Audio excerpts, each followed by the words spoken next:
Hello, friends. This is the Netarts Friends Church podcast. We are Jesus people, Kingdom of God people, welcoming, yearning, sharing. And we're glad you're connecting here with us. We'd love to connect in person as well. If you're inclined to support this podcast or for more information, just hop on over to netartsfriends.org. That's netartsfriends.org. Let's jump into today's sermon. Before we jump in today, I want to just say up front that today's material might cause you to think about creation and evolution, the book of Genesis, and science. And that is actually for a separate day. We are going to get there. But I just want to say up front, we aren't getting there today so that you're not wondering, when are we going to get there? When are we going to get there? Okay, let's jump in. Some people encounter their faith getting rocked when they read an article or they watch a documentary about archaeology and archaeologists who have made discoveries that just don't line up with the way the Bible said that something happened. Or they experience their faith getting rocked when they start reading their own Bible and they read a bizarre or unimaginable story in their Bible, like fruit trees with special powers, or a talking snake, or people who live for hundreds of years, or burning bushes that talk, or fires that come out of the sky, rocks that follow people around in the desert and pour water out of them, seas that part so people can walk through, talking donkeys, a guy that gets swallowed by a giant fish and lives, etc. And in a quiet moment of honesty, they ask, did that really happen? Is that a true story? And that question is kind of like a mini earthquake. It causes a crack in their foundation, and that crack spider webs out. And it's, well, if the Bible says something happened that archaeologists or scientists say probably didn't happen, then what part of the Bible can I really take seriously? Now, remember, 18% of the doubts that were shared in our church family were actually connected to the Bible and science, archaeology, history. And so this is one of the very real earthquakes that rocks people's faith. And people tend towards one of two extremes when they encounter this earthquake. They either move towards the Bible is 100% historically verifiable and accurate. They want to prove the science. Or they move towards, I can't trust this thing. The Bible is all just a bunch of lies. So the move towards the Bible's 100% historically verifiable is a defensive move. It's bolstering themselves with evidence that they can find that says, look, it happened just the way it says it happened. And when people go this direction, they tend to ignore and reject any evidence that says, well, maybe it was a little different. And so that move is kind of like pouring a bunch of concrete into a foundation to protect against an earthquake. And so that'd be the movement towards the one side. The other movement is basically giving up on faith altogether. If you can't trust the Bible, then this is just a waste of time. And so they make this mistake. They treat the Bible like the foundation of their faith. And because they can't trust it, now they disappear from church gatherings. They stop praying, all because an archaeologist said that we've been digging the site of Jericho for 100 years and we haven't found any walls that crumbled, or whatever it is they say. Now, remember, we are seeking to build an earthquake-ready faith, and the way to do that is to have rollers in your foundation so that when the earth moves under your feet, you can move with it. And so today, more than giving you exact answers, I am trying to help you see angles and perspectives that can help your very real questions from shaking your faith to the point that it just cracks and breaks. So if the question is, all right, can the Bible be verified by modern archaeology and historians? Well, the answer is yes and no in this way. And this is a very simplified answer, but it would go like this. So a whole lot of the story of Israel's failed monarchy, the long list of kings and their exile, has been verified by archaeology and historians. So like First and Second Samuel, First and Second Kings, First and Second Chronicles. We can say, yeah, a lot of those stories line up with stories that we can find about kings and kingdoms of the time. So, check.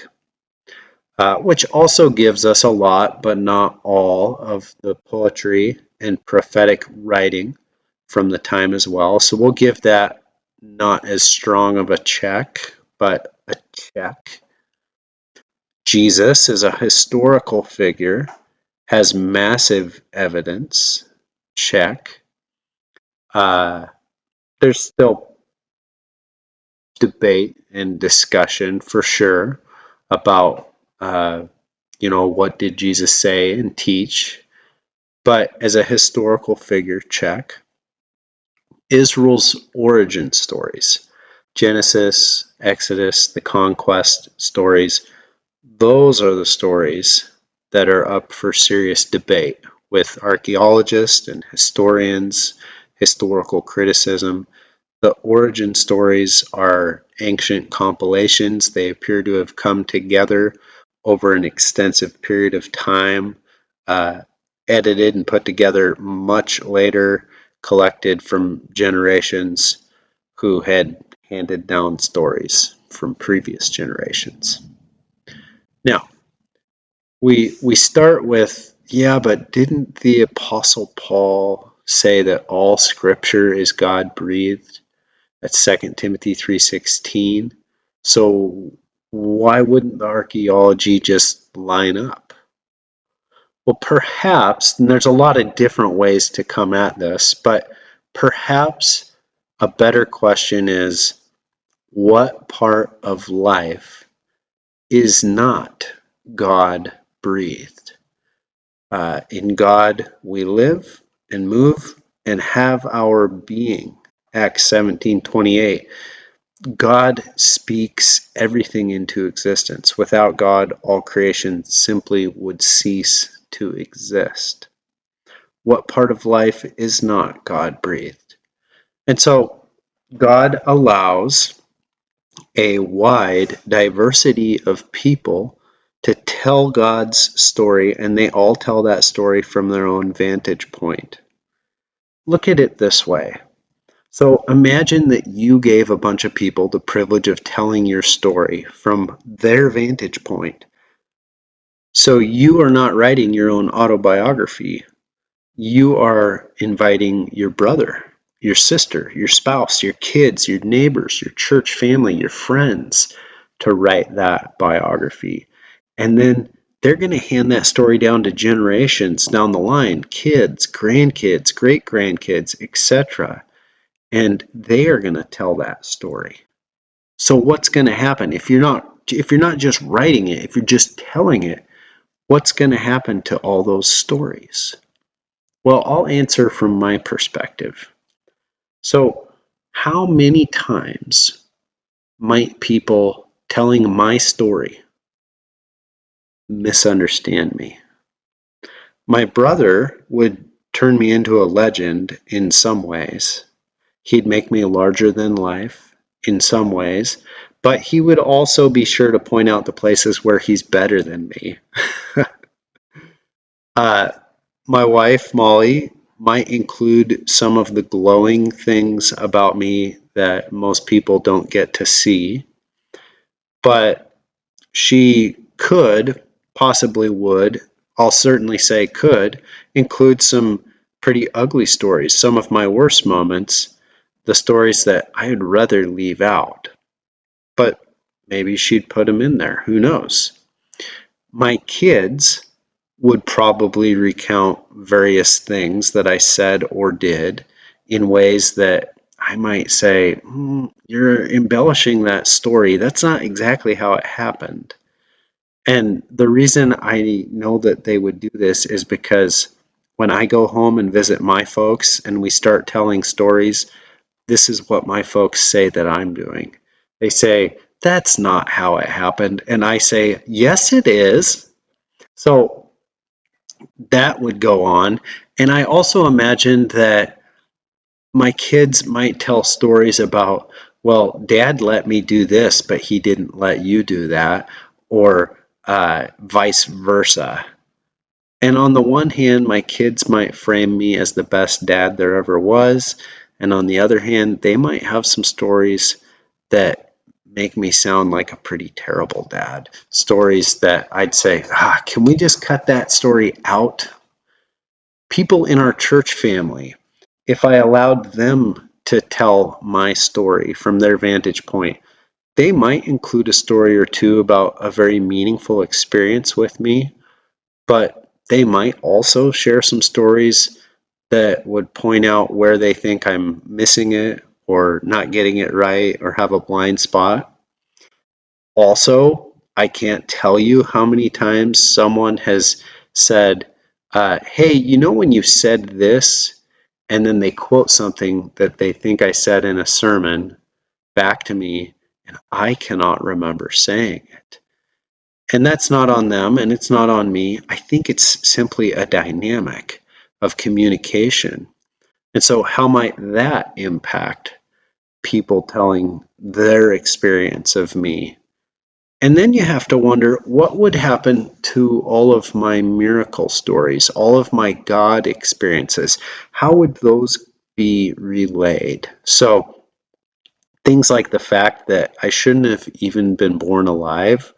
I was a 3-pound baby, born 6 weeks early. My twin sister was eating me out of house and home. Or the time I unwittingly stoked the fireplace before bed and nearly asphyxiated. My brother just happened to wake up in the night and we we didn't die in our sleep. Could have gone very different. Or the time that I was stranded on my own and my truck wouldn't start and I prayed and then it started, kind of a God moment.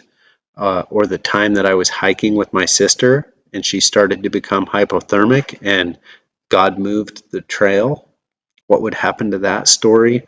Or the story of God healing my ankle, or the story of the couple times I ended up in the hospital, the story of the doctor telling me he was 95% sure that I had bacterial meningitis and probably had 48 hours to live, or the story of quite a number of kind of random people telling me I should apply to Neatart's Friends Church, uh, the story of God healing my memories and speaking to me in a dramatic way. There's a lot of different stories.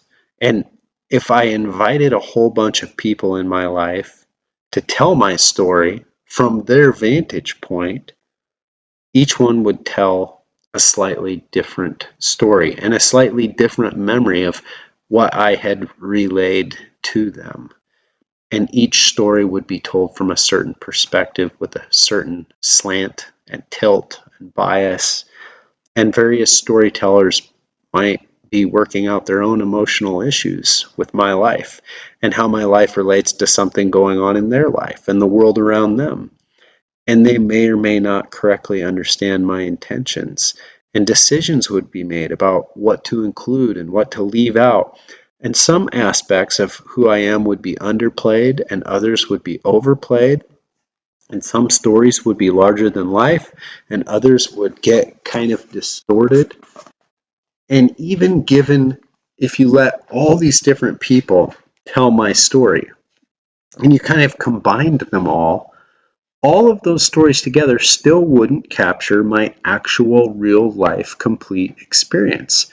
There'd be things left out and omitted and lost in translation because some parts of life are just that ambiguous and hard to capture with words. And then, if you pass these stories down through generations, it would be especially interesting to see what happened, especially with my miracle stories. In what ways would those stories grow or change over the years? Each and every storyteller couldn't capture my real spiritual experience. They could only attempt to capture an echo of that real spiritual experience with God, however distant. Each story would offer a slightly different picture of Aaron. And we could ask, okay, so which of these stories is true? But just because one story was different than the next, we wouldn't say, oh, you made that one up out of thin air. We wouldn't discount one story because you omitted that other part, or you included that part, or it's different. We'd simply recognize this is kind of what happens when you let people tell your story from their vantage point. And yes, at the beginning of it all, my real life is God breathed. There's a real spiritual experience with God that I have lived, and it's ambiguous and messy and alive and numb and scary and beautiful and weird and amazing. And any story that someone would tell about my life could not fully capture that experience with God. So, a discussion question, or if you're catching this on the podcast or YouTube, it's a reflection question unless you've got someone to chat with. Imagine that you allowed a wide diversity of people in your life to tell your story from their vantage point. What might they do with your story? How might the story they told matter, even if it didn't capture everything it means to be you? So take a moment, reflect on that.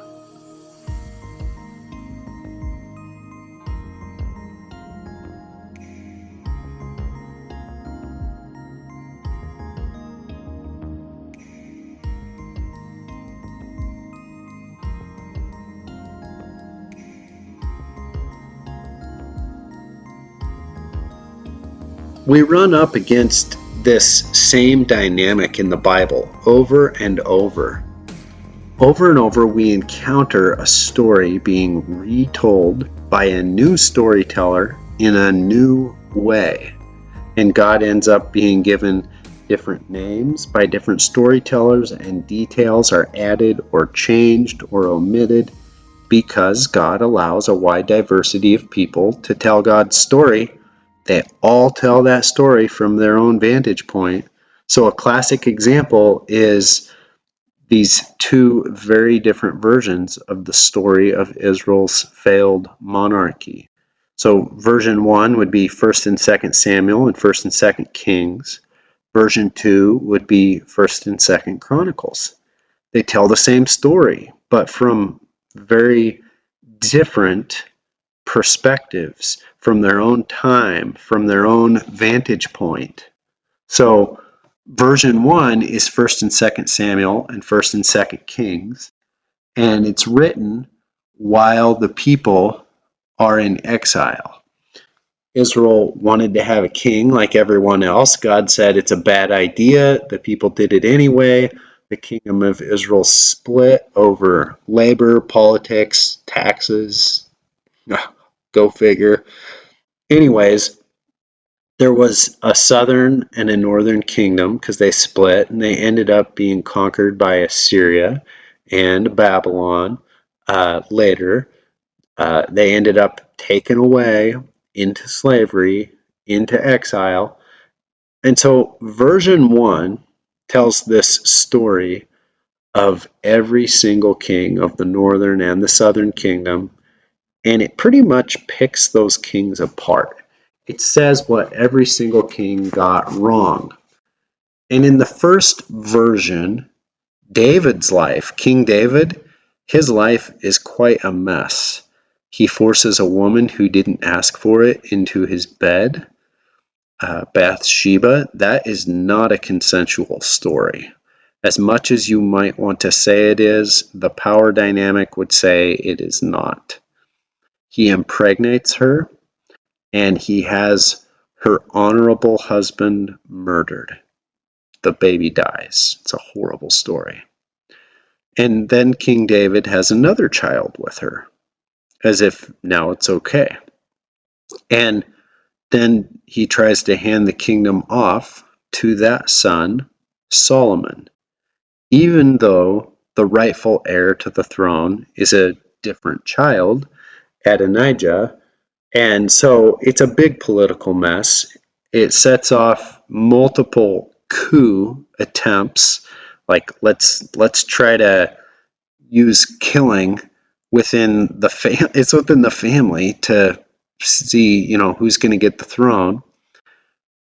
Solomon does become king. So once Solomon becomes king, then his big project is to build the temple. And so version 1 of the story goes on telling about all these preparations, all this work, all this organization that is involved in building the temple. And Solomon is the guy who sounds like he deserves a pat on the back for building Israel's temple. So then you move on to version 2 of the story. Version 2 of the story was written probably several hundred years later, once the southern kingdom, which would be the tribes of Judah and Benjamin, had gone from exile to being able to return to the promised land. The second version of the story completely leaves out any of the northern kings. Like, we're just not going to talk about them because only the southern kingdom was able to return to the promised land. And so we're just going to tell their story. Like, these two tribes are the future. Let's not really talk about the northern kingdom. And so in that version, King David really comes out smelling like a rose. The story of Bathsheba, where he forces himself on her and then murders her husband, that story isn't mentioned. It's omitted. The political mess of trying to hand off the kingdom to the wrong son and all of those coup attempts, those are omitted. Instead, the second version of the story, which is written, remember, hundreds of years later, adds details, which is weird, adds these details about David's life that kind of make us scratch our heads. Apparently, Solomon is the guy who is not the guy who we should pat on the back for building the temple, because in Chronicles, Solomon is portrayed as young and inexperienced. First Chronicles 29 says that. And so instead, King David is the guy who is kind of put up on a pedestal, and he's responsible for all of the organizing and the fundraising and the planning of the temple building. Apparently, he's the guy who did all the heavy lifting and secured all the materials. And it's kind of confusing, like, wait, which one did all the work here? It makes it sound like David actually made the cookies and Solomon just took them out of the oven once the timer went off, is kind of how version 2 of the story goes. And so you read these two different versions of the story side by side, and they feel kind of different, maybe even jarringly different. Not only do these stories show us God breathing, not only do they show us an echo of a real spiritual experience for the people of Israel and their kings, we can also see real humanity at play. Like, in the backdrop, there are cultural reasons that the storytellers have for telling the story in the way they're telling it. They're contrasting their story with the stories of the day, with the laws of the day, with the issues and agendas of the day. What do they need their story to be saying to their audience at that time. Whenever we're telling God's story from our vantage point, we tell it differently based on what's going on with us.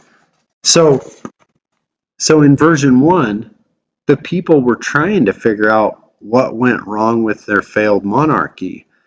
And so, of course, all the kings are going to look bad. They're trying to figure out what just happened. They got taken away into exile. But a couple hundred years later, in version number 2 of the story, yeah, things had gone really belly up. Only half of the kingdom even made it back, the southern kingdom. And now they're just ready for a hero story. They need to get back to the good old days. They don't need the story of David the adulterer and the murderer and the political gamer to inspire the people. They need a story of David the king of everyone together and in one temple to inspire the people towards a more hopeful future. So, a discussion or reflection question here. Reflect on God allowing different people to tell God's story in different ways, from different vantage points, with different and even contrasting details. What about that is comforting? What about that is upsetting? Take a moment with that.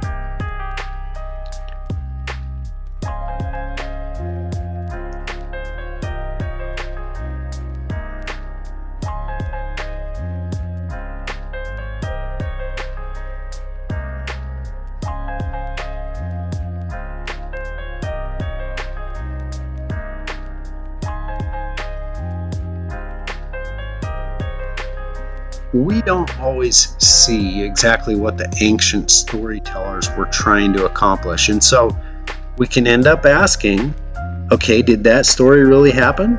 Is that true? And when we do that, sometimes we miss the storyteller's point. In our time, in our place, something is only true if we can shoot it with both barrels of the scientific method. And if we shoot something with our scientific method shotgun and it's still standing, then we say, okay, it's true. Because our understanding of true is literal. So we hear that word true and we're thinking, can this story be verified empirically, scientifically, historically? Is it scientifically plausible? But if you ask someone from a different culture or a different time, is that story true? It wouldn't cross all of their minds to give the same story both barrels of the scientific method. They wouldn't apply our modern scientific method to the question. They would ask a more ancient question that goes something like this. They would say, well, does the story give an authentic depiction of reality, of the human experience, of the human condition? And it's fascinating to note Jesus' favorite way of teaching. It was telling stories that never happened, but they depicted something that happens all the time. We call these stories parables. They're valid, eye-opening depictions of the human experience and how God meets people. And the Bible is chock full of writing that is not literal, but yet it's true. So when you take a piece of literature that is true in this ancient sense and was never intended to be shot full of holes using the scientific method, then you end up missing the point. So here's an example. The Bible apparently really doesn't like the Ninevites. Nineveh was the capital of the horribly violent Assyrian Empire that controlled Israel, took the people of Israel away into captivity. The book of Nahum is a treatise against Nineveh that basically says all Assyrians need to die. It declares that God is against Nineveh and is going to make an end of Nineveh. He will pursue his foes into the realm of darkness. Nahum 1, verse 7 and 8, which sounds like God, well, it sounds like the prophet cursing all Assyrians to hell or something. The prophet Zephaniah calls for God to destroy Nineveh. That's Zephaniah 2:13. Haggai and Zechariah promise these pagan empires are going to be shattered. There are a whole lot of biblical prophets who are against Nineveh. But then along comes the book of Jonah. Whoever wrote it didn't sign their name to it. Perhaps they were too afraid to sign their name to it. It tells an unbelievable story that runs in the opposite direction. It tells the story of this prophet Jonah sent to Nineveh to invite the Ninevites to turn towards God, but Jonah doesn't want to do it. He runs in the opposite direction to the far corner of the world as far as possible from those dirty Ninevites, but a storm comes while he's running. Jonah ends up blaming God for the storm, and he ends up thrown into the sea. He's swallowed by a giant fish, sinks down into death for 3 days, cries out for help, blames God some more, talks bad about the Ninevites some more. The fish spits him up on dry land. He trudges into Nineveh and threatens them with a God of wrath. It turns out the Ninevites don't really turn out to be as bad as Jonah thought they were. Instead of stringing him up, they listen to him and they turn to God in worship. And instead of staying and celebrating this, Jonah leaves the city and he pouts. He just wants God to kill him now. And no matter how much God asks Jonah to have compassion on these people, Jonah refuses. And the story ends there. So, is the book of Jonah true? Well, which question are we asking? Are we asking if a human can survive in a fish for 3 days? Can we verify with archaeology that the entire Assyrian Empire, the most brutal, violent empire of the day, actually had a mass conversion to Yahweh, like the story tells us? Well, if you're asking those questions, science says the chances of surviving in a fish for 3 days are bad. Archaeology says that the size of the city doesn't add up to what the Bible story says, and there's no archaeology supporting a mass conversion. So you could say, I don't think the book of Jonah is true. But are you asking the right question? Or should we be asking, wait a minute, is this a valid depiction of reality? Does this story happen all the time? Like, are there good and godly people with hidden prejudices that they may or may not have faced? And will they do anything and everything to avoid the people who they view as dirty and bad? And are those people certain that God is against the dirty people because they have Bible verses who they can quote, Nahum, Zephaniah, Haggai, Zechariah, they all say that God is against these people. And so do these folks refuse to see or celebrate the way the dirty people, in fact, are actually turning towards God and even doing a better job of listening than they are? And does someone ever come along, someone else, who has this sense that the Spirit of God is breathing a different story about those dirty Ninevites? And so they tell that different story, kind of like the story of Jonah, but they're afraid to sign their name to the story out of fear of a backlash. Maybe the crucial question isn't what's empirically verifiable about a guy getting swallowed by a fish. Maybe the question is, well, what's the truth about Nineveh and the Assyrians? Does Nahum and Zephaniah, Haggai, Zechariah, are they telling the whole truth about the Assyrians and the Ninevites? Or do we need to be listening to little old Jonah, this fantastical story of compassion written by a no-name person? God doesn't just tell God's story. God breathes into people's lives and allows a wide diversity of people to tell God's story. And they all tell that story from their vantage point. And so, yeah, sometimes the story is bizarre and hard to imagine. And sometimes it's painful. And sometimes we wonder if God really said that or did that. And sometimes there are different versions of the same story. And sometimes we find conflicting moral and ethical guidance. And yet somehow we find this story with all of its resounding echoes of God breathing into humanity, showing us what it looks like to journey with God and the direction that God is taking us. Love the Lord your God with all your heart, with all your soul, with all your strength, with all your mind. Love your neighbor as yourself.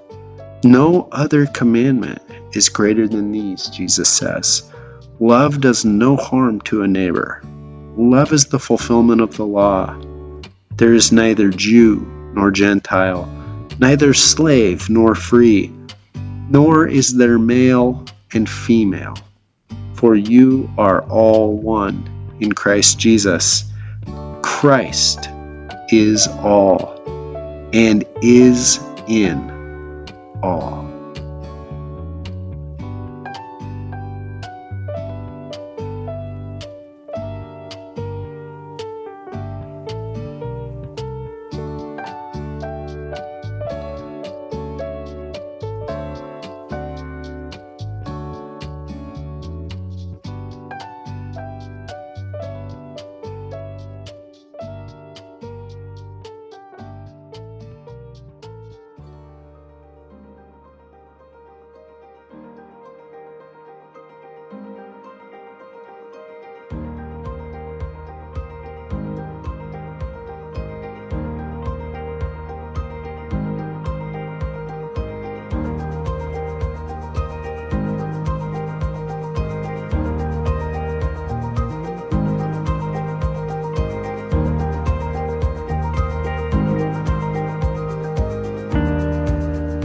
Thank you for joining us for a Sunday sermon from Netart's Friends Church. We hope you'll join us soon for one of our in-person worship gatherings. For more information, hop on over to netartsfriends.org. God's peace be with you, friends.